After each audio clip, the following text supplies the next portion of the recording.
Ach so, ich wollte gerade bei YouTube das Ding aufrufen. Okay, dann spare ich mir das mal. Okay. Ach, Menschen. Was willst du machen? Menschen. Es ist wieder Zeit für Chilling Scares. Oh ja, oh ja, oh ja. Wir haben wieder eine Zahl im Titel und wir wissen, ich hoffe, es wird gut. Ich hoffe, es wird gut. 6 most disturbing mysterious locations. Mysteriöse Orte auf der Welt. Die 6 most disturbingsten. Ja, das sind die 6 am meisten verstörendsten. Ja, nicht nur verstörend oder ein bisschen verstörend oder einigermaßen, sondern die am meisten verstörendsten. Also, mal gucken. Ich hoffe, es sind gute Sachen dabei und ich hoffe, es ist nicht wieder wie, oh, a Spirit, oh, die Tür geht zu. Ja, sowas hoffentlich nicht. Bermeja.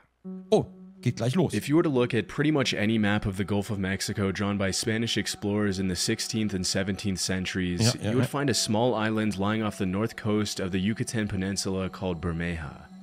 Although the exact location of the island varied slightly depending on the map, it was a well-known fact that the island at least existed. Bermeja was first mentioned by Spanish cartographer Alonso de Santa Cruz in an official list of islands in the Gulf of Mexico, published in Madrid in 1539. Alonso de Chaves, another Spanish cartographer, once wrote that from a distance, Bermeja looked blondish or reddish, which is where the island's name came from. A couple of hundred years later, in the mid-1800s, French-Mexican cartographers published reports stating that the island of Bermeja had started to sink. By the late 18th century, Bermeja was no longer featured in many maps of the area, and the last time it showed up on an official map was in the 1921 edition of the Geographic Atlas of the Mexican Republic. Quasi wie Atlantis, einfach versunken. In the late 90s, the American and Mexican governments started negotiations to determine the boundaries for the exploitation rights of oil in the Gulf of Mexico. If the Mexican government could find the island of Bermeja, that would expand Mexico's oil drilling rights way further into the Gulf. Around that time, the Mexican government conducted 3 official investigations to find the island, armed with state-of-the-art ultrasound technology and all kinds of modern tools to locate it. Mysteriously, they couldn't find any trace of the island, and according to spokespeople from the Mexican Navy, it was as if the island had never even existed. Vielleicht abgetragen? A year after the Mexican Navy failed to find Bermeja, a Mexican senator named José Angel Cioncielo, who was one of the most fierce advocates for the expansion of Mexico's oil drilling territory and the island's existence, was killed in a car accident on a Mexican highway when a semi-truck slammed into the right side of the car. Was? His death quickly became the fuel for a conspiracy theory, according to which the CIA had blown up the island to further an oil-fueled American agenda. Of course, this theory is a bit of a stretch, and some of the other more logical theories that surfaced regarding the disappearance of the island are much more likely to be true. One possibility that researchers seem to favor is that the island sunk after an earthquake or underwater landslide, which led to a further series of explorations in 2009 to see if the remains could be found at the bottom of the ocean. However, despite the even more advanced technologies that were used during that year's official investigations, the ultrasound exploration of the ocean floor revealed absolutely nothing but a sandy ocean bottom. Speculation that the island had never existed once again started circulating online and in the news, leading many people to adopt it as the truth. After the failed explorations in 2009, Julio Zamora, president of the Mexican Society of Geography, claimed that the existence of the island of Bermeja had probably been faked by early Spanish explorers to throw off other explorers and military rivals from other countries. Die Insel war damals gefaked? Aber um andere Entdecker abzuschrecken? Aber wie soll das dann andere Leute abschrecken? This would make sense, as it was common practice to make slightly inaccurate maps back then for the sake of strategy. Another possible theory is that the island could have been drawn by one cartographer in the wrong location by mistake and replicated dozens of times over the centuries by other unaware cartographers. Still, some researchers think that due to the very precise descriptions of the island's physical appearance, Bermeja probably did exist, but in another location. Despite the abundance of theories regarding the mysterious island's location and existence, 15 years after the last exploration of the last known location of Bermeja, the truth is still a mystery and will probably remain that way forever. Und irgendwo sitzt jemand auf einer unentdeckten Insel und wartet, dass mal wieder wer vorbeikommt. Einfach verloren, weil falsch eingezeichnet. Overton Bridge. Unser Name ist Martin. Built in 1895 in Dumbarton, Scotland, the Overton Bridge is a Gothic-style bridge overlooking a 50-foot ravine that leads up to Overton House, a 19th century manor in the Scottish lowlands. At first glance, Overton Bridge looks pretty much like any other bridge from the time, but there's one pretty dark detail that makes it different from any other structure in the area. For the past 80 years, hundreds of dogs have been jumping off the bridge and Was? In den letzten 80 Jahren sind hunderte von Hunde von der Brücke gesprungen? down to the ravine to their deaths for seemingly no apparent reason. Was? Sometimes the dogs survive the fall and are left with debilitating injuries. And according to some reports, there have even been instances where dogs allegedly jumped off the bridge, survived, ran up the slope, and then jumped off once again to their deaths. Was? Depending on the source, you'll find reports stating that the amount of dogs that have jumped off the bridge is either lower than 100 or in the high 100s. But regardless of the exact number, it's a fact that a lot of dogs have died at this bridge for some mysterious reason. As you can imagine, these incidents at Overton Bridge have fueled all kinds of outlandish theories, including suggestions that the bridge is haunted. According to Celtic pagan beliefs, the bridge is located at a thin place, which is a place that lies at the supposed union between heaven and earth. Some locals Ich habe auch gerade gedacht, irgendwas mit Magnetfeld, aber das beeinflusst Hunde ja nicht, sondern eher Vögel, oder? have also favored more supernatural theories, with many people blaming the dog's death on the White Lady of Overton, the alleged ghost of the widow from Overton House. Another popular theory among the locals is that the dogs are being affected by negative residual energy from a tragic event that took place in 1994, in which a 32-year-old father threw his baby off the bridge, claiming that his child was the Antichrist. Following the tragic murder, the father was declared insane and locked up in a psych ward. But even with all the more outlandish theories that have gained traction in recent years, some researchers have come up with more plausible explanations for the mysterious incidents at Overton Bridge. In 2006, animal behaviorist David Sands investigated the bridge and suggested that the dogs are probably detecting the presence of wild animals below the bridge with their keen sense of smell, which makes them chase after the smell and inadvertently jumping to their deaths. This would make sense, as according to official statistics in the area, minks began breeding in large numbers in the 50s in Scotland, and most long-nosed dogs seem to favor the smell of mink over any other small animal, including squirrels. From my research, most of the dogs that have died at the bridge are long-nosed breeds. Also, because the bridge has tapered edges, from the dog's point of view, the edge looks more like a flat plane, safe for running and chasing after small animals. So, while there will probably continue to be speculation about paranormal activity at Overton Bridge for many years to come, it's much more likely that the dogs aren't intentionally taking their lives and are simply falling to their deaths on accident while chasing the odors from other animals. Okay, weird. Trotzdem weird, dass er einfach so spontan da rüberspringt, trotzdem irgendwie weird. Und stell dir mal vor, du hast einen großen Hund, hast den alleine und gehst da spazieren. Juhu! Puh. Mit so einem Bernardiner gehst du einfach lang. Abandoned Viaduct Petrobras. Was?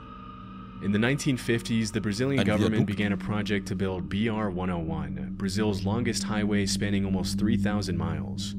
In the 1960s, construction began on a segment of highway called the Viaduct Petrobras that was meant to cross the Brazilian jungle to connect Rio de Janeiro and Santos, São Paulo.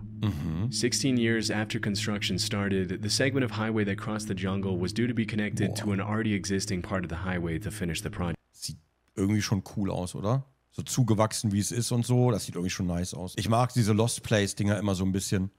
Wenn es so ein bisschen aussieht wie Last of Us, alles überwuchert ist irgendwie. Oh, ich mag sowas voll gerne.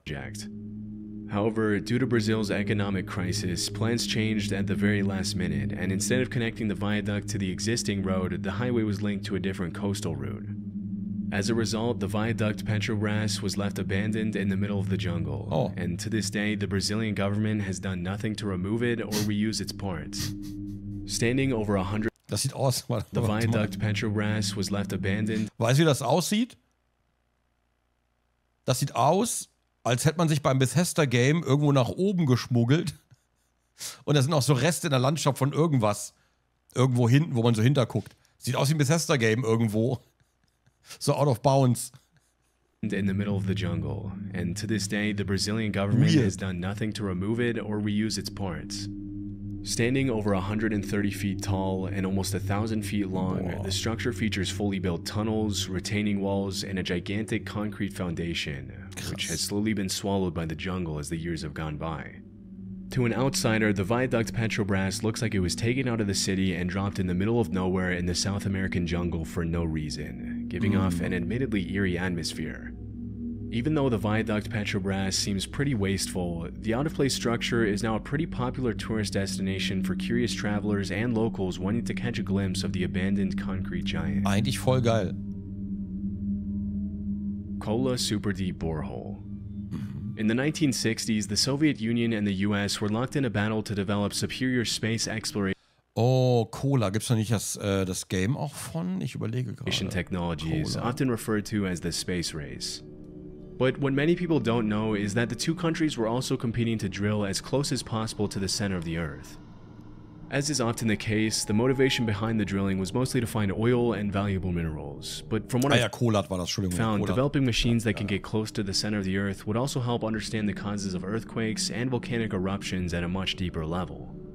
In 1958, the US government launched Project Mohawk to collect a sample from Earth's mantle by drilling to the bottom of the ocean off Guadalupe Island in Mexico. Erinnert mich gerade an die Doctor Who-Folge.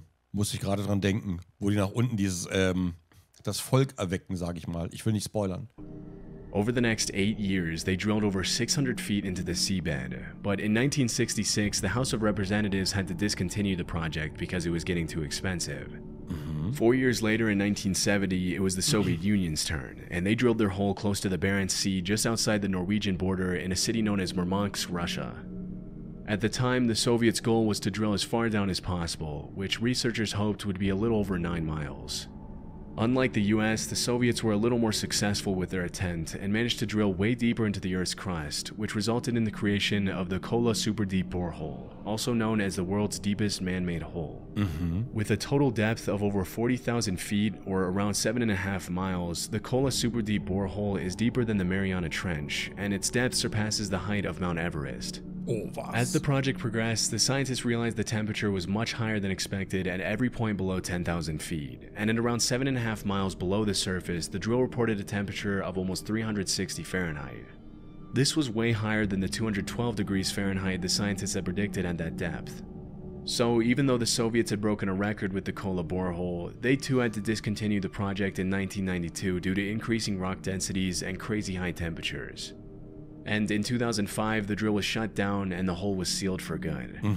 However, that wasn't the end of the story, and there's a slightly more disturbing reason why people remember the Kola Super Deep Borehole. In the late 80s, a strange story started circulating in several Christian Finnish newspapers, which reported that a group of Soviet scientists had drilled a hole to the center of the Earth and had allegedly lowered an extremely heat-tolerant microphone into the hole. Through this, they supposedly heard a series of extremely disturbing, tormented screams coming from the bottom of the well. Throughout the 90s, the story spread to other countries, until even American newspapers were running it. As the story gained popularity, sound files with the supposed audio of the tormented screams from the center of the Earth started appearing everywhere online, with allegations that the screams came from tormented souls stuck in hell. As it was later revealed, the original recording of tormented screams was made from a loop of various sound effects and the soundtrack from the 1972 movie Barren Blood. From this point forward, it was pretty much common knowledge. Ach so, ich wollte gerade bei YouTube das Ding aufrufen. Okay, dann spare ich mir das mal. Okay. Ach, Menschen. Was willst du machen? Menschen. That the screams were fake. Ja. However, it is a fact that some pretty disturbing sounds have been heard coming from the Kola Super Deep Borehole, along with other super deep boreholes. In 2013, Dutch artist Lute Gieven traveled to the 30,000-foot deep KTB Super Deep Borehole in Germany, where she lowered a microphone protected by a thermal shield to see if she could pick up any sounds at the bottom of the well. Interestingly, a mysterious deep rumbling sound that scientists couldn't explain could be heard through the microphone, which in the artist's own words, some people thought sounded like hell, while others thought they could hear the planet breathe. Even though the sound is pretty cool to hear, even if a little haunting, the consensus among scientists is that the sound comes from layers and layers of rocks rearranging themselves after being moved around by the drill that made the hole. Pomsky Crater. In 1949, a Russian geologist named Vadim Kolpakov stumbled upon a mysterious crater with a diameter of over 500 feet and a height of almost 140 feet in Irkutsk, Siberia. At the center of the crater, he found a little hill around 40 feet tall, which kind of looked like an eagle's nest with an egg inside it. Curious to find out what was inside the crater, Kolpakov made plans to climb the mound and take a look inside to confirm his hypothesis that the crater had been caused by a meteorite. But the locals warned him that Fire Eagle Nest, as it's become known all over the world, allegedly possessed evil powers, and whoever stepped inside it would be dead soon after. Warte mal, ich suche mal kurz was. Das Problem ist, glaube ich, das sind leider, ich glaube, das sind alles nur die Fake-Sounds von diesem Cola. Ich wollte mal bei dem Cola-Ding irgendwie reinhören. Aber ich glaube, das sind alles diese Fake-Sounds, oder? Ja, das sind alles Fake-Sounds. Ah, schade. Sounds from Hell, The Y-Files, la la la la la. Aber keine, die echten finde ich hier gerade nicht so auf die Schnelle. Nee. Hier vielleicht Bauholz-Sounds. Warte mal.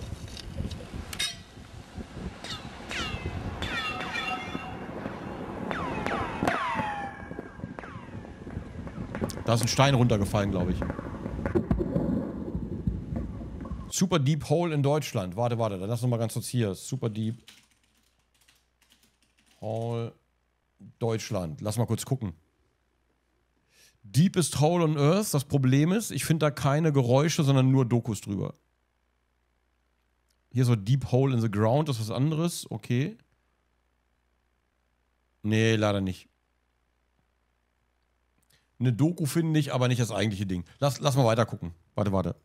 Dismissing the insistent warnings as superstition, he climbed the mound, but failed to find any rock samples that supported his meteorite hypothesis.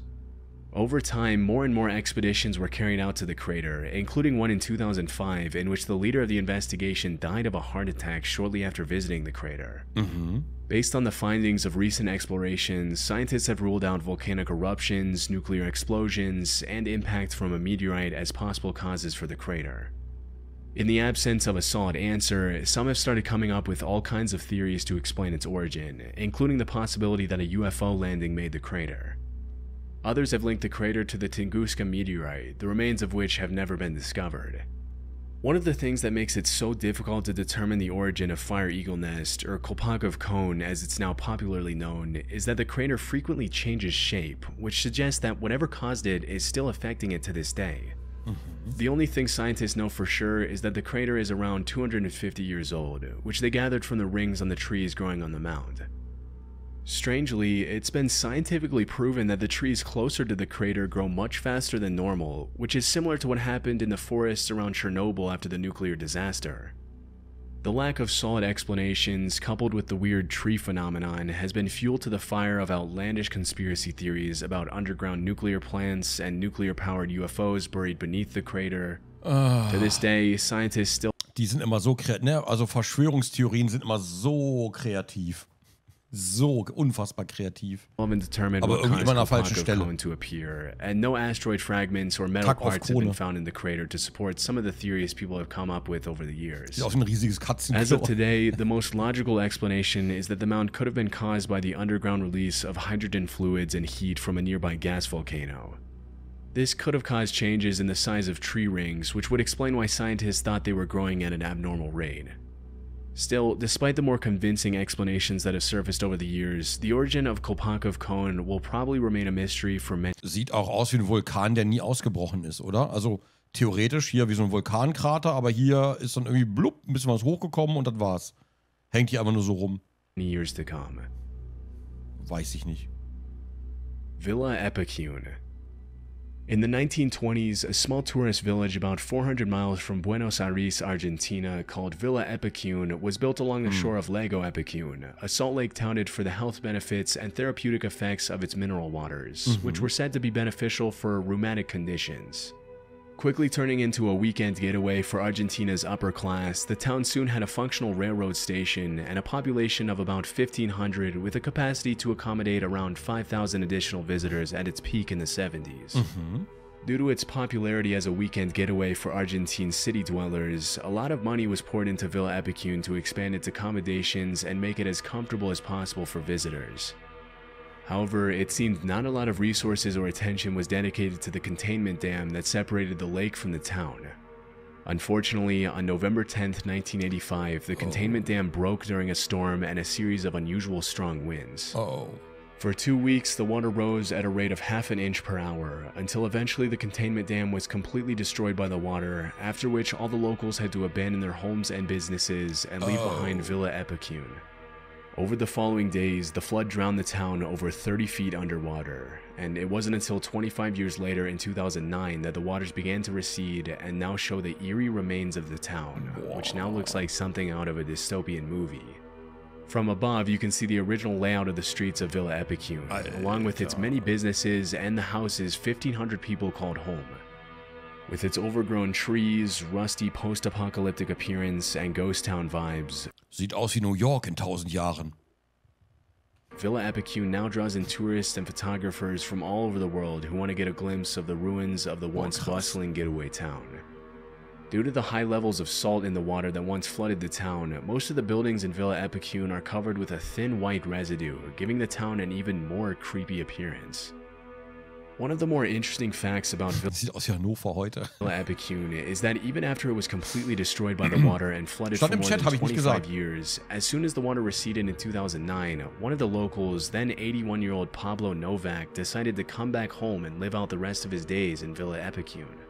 Oh, krass. Out of the original 1,500 residents of the town, Pablo was the only one who came back. As the lone inhabitant of Villa Epicon, Novak was officially named a cultural ambassador of the town in 2020. Wovon lebt da? But unfortunately, in January 2024, Pablo Novak passed away at the age of 93, leaving the town once again completely abandoned. Boah, sieht so krass aus. Oh. Schade, ich hätte gerne noch weitergeguckt. War spannend. Die Hälfte davon war cool. Nein, war ein cooles Video. Das war vor allen Dingen das jetzt am Ende das Ding, das war schon krass. Ich bin gespannt auf die anderen 6 most disturbing mysterious locations, die wir noch sehen werden im Laufe der Wochen. Mal schauen. Das war natürlich, habe ich vergessen. 93 Jahre. Ich weiß nicht genau, wie der überlebt hat. Ich habe keine Ahnung. Da gibt es keine Supermärkte, kein gar nichts. Ich weiß überhaupt nicht, wie der überlebt hat.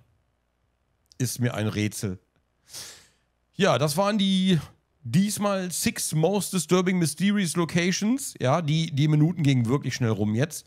Ich schicke euch einen Link raus. Lasst ein Like da, lasst ein Abo da. Abo lohnt sich auf dem Channel halt auch. Es gibt ein paar Videos, die sind so ein bisschen so try hard gruselig. Aber da sind schon einige gute dabei. Also lohnt sich schon. Ich schicke euch einen Link raus, ne? Bis zum nächsten Video. Ciao mit V. Tschüss.